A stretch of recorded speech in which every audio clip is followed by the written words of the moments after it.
Hoje pela manhã, a Polícia Federal cumpriu mandados de busca e apreensão em uma investigação sobre venda de sentenças que envolve, pasmem, 5 desembargadores do Tribunal de Justiça do Mato Grosso do Sul.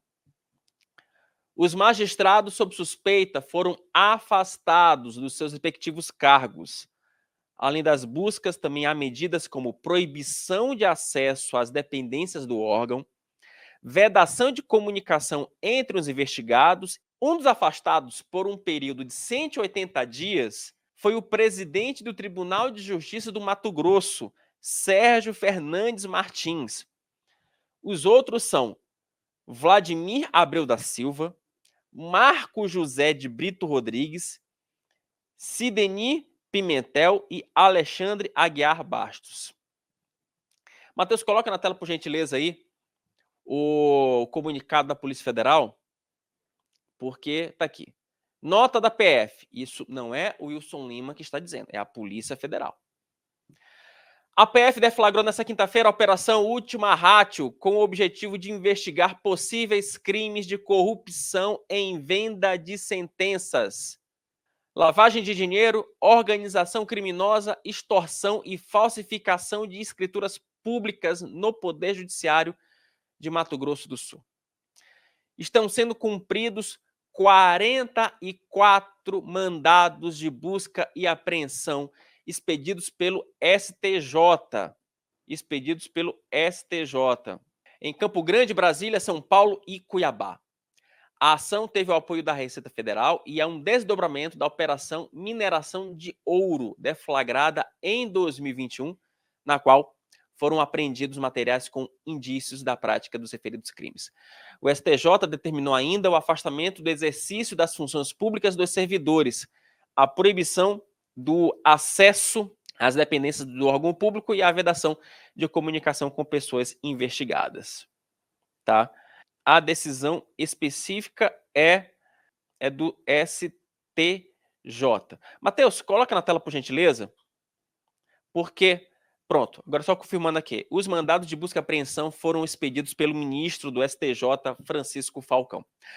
O Tribunal do Mato Grosso do Sul respondeu por meio da seguinte nota. Matheus, coloca na tela, por gentileza, aí a nota sobre o caso, porque o TJ de Mato Grosso declarou o seguinte. O TJ vem comunicar ao público que o ministro Francisco Falcão, do STJ, no âmbito da investigação que corre naquela corte, né, determinou medidas direcionadas exclusivamente a alguns desembargadores, magistrado e servidores do tribunal, as quais estão sendo regularmente cumpridas, sem prejuízo a quaisquer dos serviços prestados à população e que não afetam de modo algum os demais membros e componentes da Justiça sul-mato-grossense. Os investigados terão certamente todo o direito de defesa e os fatos ainda estão sob investigação, não havendo, portanto, qualquer juízo de culpa definitivo. O TJ de Mato Grosso do Sul seguirá desenvolvendo seu papel de prestação jurisdicional célere e eficaz, convencido de que aos desembargadores, magistrados e servidores referidos será garantido o devido processo legal. É isso. Temos aí essa informação. Agora, vem um detalhe que é importante nessa investigação aqui, gente. A PF, deixa eu só pegar aqui a informação aqui. A PF conseguiu perceber, conseguiu apontar o seguinte, que esse esquema de venda de sentença, né, apontam que as negociações aconteciam por meio dos filhos dos desembargadores. Sabe aquela prática que a gente sempre condena aqui no antagonista, de filho de ministro, filho de magistrado, atuar numa outra corte, mas, enfim. Lá em Mato Grosso do Sul, perceberam que a negociação da venda de sentenças era intermediada pelos filhos dos magistrados. Isso segundo a Polícia Federal. Tá? É bom lembrar, como eu falei agora há pouco, né, que um dos afastados foi o presidente do TJMS.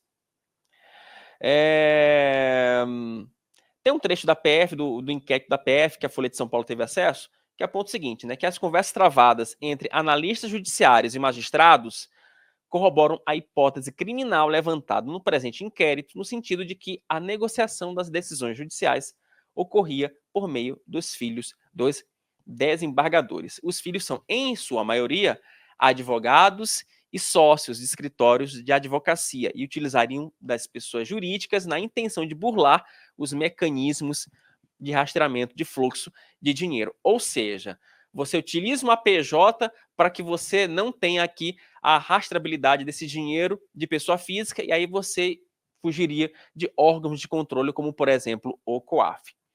Uma outra informação sobre esse caso, só antes da gente passar para a economia, que eu acho que o nosso Vandic já está online, né, meu caro Matheus?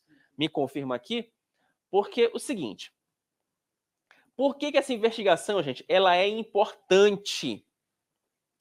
E eu vou falar uma coisa para vocês aqui ao vivo. É muito provável que isso aqui seja apenas a ponta de um iceberg de algo muito maior. Possível. Por quê? Porque é o seguinte, tem um personagem importante que eu quero que vocês, né, lembrem desse nome, que é um empresário chamado Anderson de Oliveira Gonçalves.